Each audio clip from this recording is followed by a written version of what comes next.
Ah, bonjour, nous voici encore dans notre deuxième vidéo où nous allons parler de Jésus-Christ, Dieu. Et nous sommes en train de faire des études bibliques, donc de voir ce que la Bible dit et non chercher à faire nos propres commentaires, mais plutôt à puiser dans la Bible et d'étudier ce que dit réellement la Bible sur la personne de Jésus-Christ. Et parce qu'en fait, nous sommes chrétiens et nous vivons dans une vie chrétienne et nous devons savoir qui nous suivons et pourquoi nous le suivons. Et qu'est-ce qu'il a de bien pour nous et c'est quoi la richesse que nous avons en Jésus-Christ. C'est ça, en fait, pour moi, ce que je dirais, même, je ne peux pas mettre pour moi, mais ce que je dirais l'essence de la vie chrétienne. Donc, on va commencer dans Jean chapitre 1. On va dans Jean, dans le livre de Jean chapitre 1 et nous commençons au premier verset. Je lis dans le nom de Jésus. Au commencement était la parole était avec Dieu et la parole était Dieu. Elle était au commencement avec Dieu et toutes choses ont été faites par elle et rien de ce qui a été fait n'a été fait sans elle. On passe directement au verset 14. Donc la parole que nous venons de lire, on dit ceci. Et la parole a été faite chair et elle a habité parmi nous, plein de grâce et de vérité. Et nous avons contemplé sa gloire, une gloire comme la gloire du Fils unique venu du Père. Donc en fait, ici, on voit déjà que Jésus-Christ est la parole, donc, et Dieu venu, Dieu qui s'est fait chair. Nous allons encore voir un peu plus d'autres versets, passages bibliques, parce que comme on est dans l'étude, et on va vraiment utiliser la Bible. On va dans Matthieu chapitre 1, verset 23, la Bible dit ceci. Voici, la Vierge sera enceinte et elle enfantera un fils. On lui donnera le nom de Emmanuel.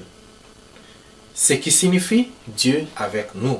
Donc, encore on voit ici que Jésus-Christ est Dieu qui s'est fait chair. Et on dit, c'est comme ça, c'est ça la prophétie d'Ésaïe qui dit que la Vierge sera enceinte. On va voir ça un peu plus tard. Et notre deuxième point, donc en fait, toujours le premier point, on a dit Dieu s'est fait chair. Donc Jésus est Dieu qui s'est fait chair. Et le deuxième point, on dit Jésus-Christ est le véritable Dieu. Nous voyons ça dans 1 Jean, chapitre 1, verset 20. 1 Jean. 1 Jean, c'est vers la fin de la Bible, avant Apocalypse, je peux dire. Donc, dans le verset 20, on dit ceci.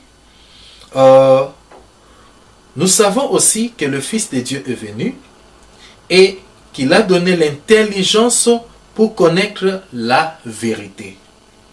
Et nous sommes dans la vérité. Donc, nous sommes dans le véritable en son Fils Jésus-Christ. C'est lui qui est le Dieu véritable et la vie éternelle. Non, excusez-moi, je mal lis. Nous savons que le Fils de Dieu est venu et il nous a donné l'intelligence pour connaître le véritable. Et nous sommes dans le véritable en son Fils Jésus-Christ. C'est lui qui est le Dieu véritable et la vie éternelle. Amen. Donc, déjà ici c'est clair et c'est clair. La Bible nous montre que Jésus-Christ est le Dieu véritable. On continue encore dans Jean, chapitre 40. Donc avant on était dans 1 Jean, maintenant on monte dans l'évangile de Jean. Jean chapitre 14, pardon. Jean chapitre 14, verset on fait de 8 à 9. On dit ceci. Philippe lui dit, Seigneur, montre-nous le Père et cela nous suffit. Jésus lui dit, il y a si longtemps que je suis avec vous et tu ne m'as pas connu, Philippe. Amen. Et celui qui m'a vu a vu le Père. Comment dis-tu, montre-nous le Père? Donc si vous continuez même jusqu'au verset 11, vous verrez que Jésus, notre Seigneur, essaye toujours de montrer à Philippe qu'il est véritablement le Dieu véritable. Amen. Et dans Jean chapitre 10, toujours, on reste dans l'évangile de Jean, évangile selon Jean chapitre 10, dans le verset 30, on dit ceci, et il dit, moi et le Père, nous sommes un. Donc, le Dieu le Père et le Dieu le Fils, il n'y a pas, c'est pas deux dieux, mais c'est un seul Dieu. Alléluia. Donc, le Créateur du ciel et de la terre, comme nous avons vu au début, dans l'évangile de Jean au chapitre 1. Et si on peut lire encore dans Ésaïe chapitre 7 verset 14, Ésaïe chapitre 7 verset 14, la Bible dit ceci, c'est pourquoi le Seigneur lui-même vous donnera un signe. Voici, la Vierge deviendra enceinte et elle enfantera un fils. Et elle lui donnera le nom de Manuel. Emmanuel, ça veut dire Dieu est avec nous. Donc c'est le Dieu véritable qui est venu dans ce monde pour nous sauver. Et si on peut retourner encore dans Jean, cette fois-ci, on va dans le verset, dans le chapitre 20, pardon. Chapitre 20 et Jean chapitre 20, verset 28 à 29. On lit, Thomas lui répondit, mon Seigneur et mon Dieu. Jésus lui dit, parce que tu m'as vu et tu as cru. Heureux ceux qui n'ont pas vu et qui auront cru. Alléluia. Donc en fait, nous n'avons pas besoin de voir Dieu en face. Donc lui-même sur son trône s'est changé, s'est transformé et porté comment il a mis la chair, tout ça pour croire. Non, nous devons juste croire à la parole de Dieu telle qu'elle est. Alléluia. Donc en fait, c'est comme ça que nous devons marcher. La Bible dit, heureux, c'est lui qui croit, donc sans avoir vu. Amen. Et la Bible dit encore, notre troisième point, on dit, Jésus a existé avant sa naissance. Donc, l'existence de Jésus-Christ n'a pas commencé à la sortie, donc à sa naissance sur cette terre, le jour où Marie l'a mis dans ce monde.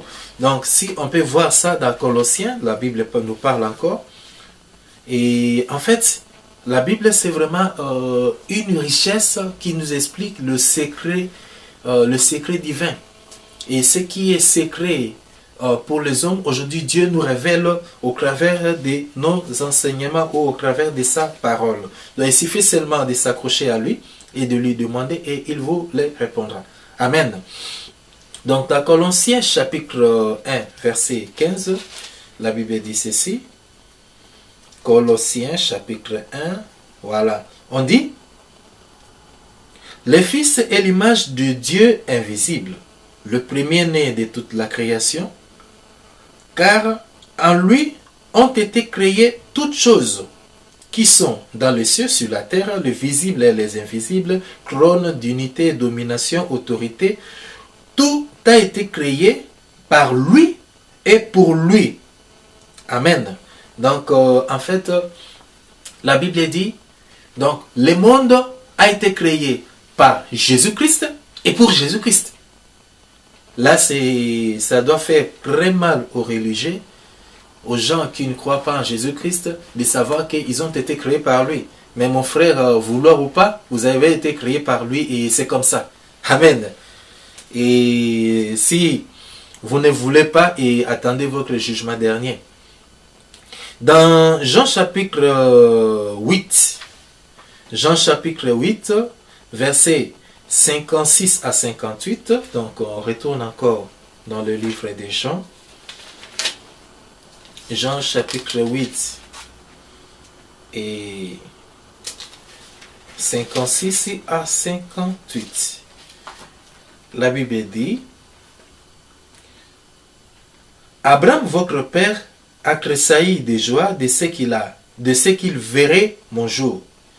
Il a vu et il s'est réjoui. Les Juifs lui dirent: Tu n'as pas encore 50 ans et tu as vu Abraham. Jésus leur dit: en vérité, je vous l'ai dit, avant que Abraham fût, je suis. Donc ici encore, on voit que Jésus a existé avant sa naissance. Donc en fait, la Bible nous dit très bien qu'il est le premier de toute la création. Quand on dit le premier de toute la création, ça ne veut pas dire qu'il a été créé.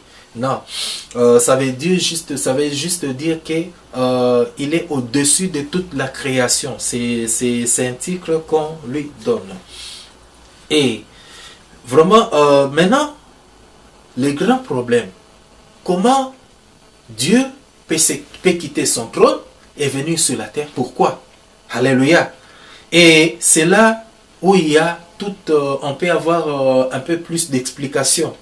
Et parce qu'on dit ici, il s'est fait chair. L'homme, pourquoi Jésus s'est fait chair? Parce qu'en fait, l'homme a été vendu au péché et il y avait un besoin du sang pour les racheter. Alléluia. Donc si on peut voir ça dans la Bible, on dit dans Jean chapitre 3, Jean chapitre 3, verset 14 à 16. Je crois que c'est un passage que presque tout le monde connaît. Jean chapitre 3, on dit ceci: Et comme Moïse éleva les serpents dans le désert, il faut de même que le Fils de l'homme soit élevé, afin que quiconque croit à lui ait la vie éternelle. Car Dieu a tant aimé le monde qu'il a donné son Fils unique, afin que quiconque croit à lui ne périsse point, mais qu'il ait la vie éternelle. Donc, en fait, si nous pouvons voir un peu pour comprendre l'histoire de Moïse, on dit c'est dans Nombre chapitre 21, 4 à 9, les enfants d'Israël avaient désobéi à Dieu et Dieu, dans sa colère, avait envoyé le serpent pour le mordre. Donc, c'est toute personne qui a été mordue par le serpent et donc le serpent le tuait et donc il devait les éliminer en fait. Et maintenant, quand les enfants d'Israël sont allés pleurer chez Moïse, ils ont dit à Moïse de prier Dieu pour que Dieu leur fasse grâce. Et Moïse a prié Dieu et Dieu lui a dit de faire un serpent de rein et de mettre quelque part. Et toute personne donc de mettre quelque part sur une montagne et toute personne qui regardera ces serpents sera sauvée. Donc quand le serpent, même si la personne a été mordue par le serpent, dès qu'il regarde le serpent que Moïse a fait, et la personne était guérie automatiquement. Donc c'est pareil aujourd'hui. Nous qui avons péché, nous qui étions vendus au péché, et quand nous croyons en Jésus-Christ, nous sommes sauvés de nos péchés. Donc c'est juste en croyant en lui. Et c'est comme ça qu'on est sauvé. Tout ce que Dieu nous demande, c'est de croire et de venir en lui. Donc on peut encore voir dans Marc, cette fois-ci, on sort un peu de Jean. Marc chapitre 10, verset 45. Marc chapitre 10. Marc chapitre 10, verset 45. On dit ici, la Bible dit ceci: Car le Fils de l'homme est venu, non pour être servi, mais pour servir. Donner sa vie comme la rançon pour beaucoup. Alléluia. Donc, c'est le prix qu'il a payé pour nous sauver. Donc, en fait, si nous négligeons aujourd'hui la grâce que Dieu nous fait, au travers de Jésus-Christ, je ne sais pas encore comment on peut être sauvé. Parce que l'homme a été vendu au péché. à partir du jardin d'Éden en désobéissant à la parole de Dieu.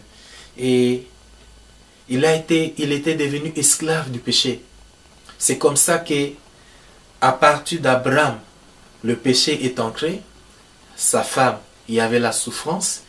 Leurs enfants, le péché a descendu jusqu'à Caïn, Abel, tous leurs enfants. Donc le péché continue jusqu'à aujourd'hui. Et la Bible dit, le salaire du péché, c'est la mort.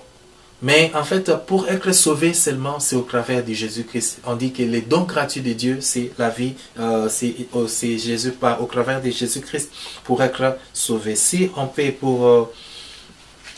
pour passer un peu, on voit encore dans Isaïe chapitre 53.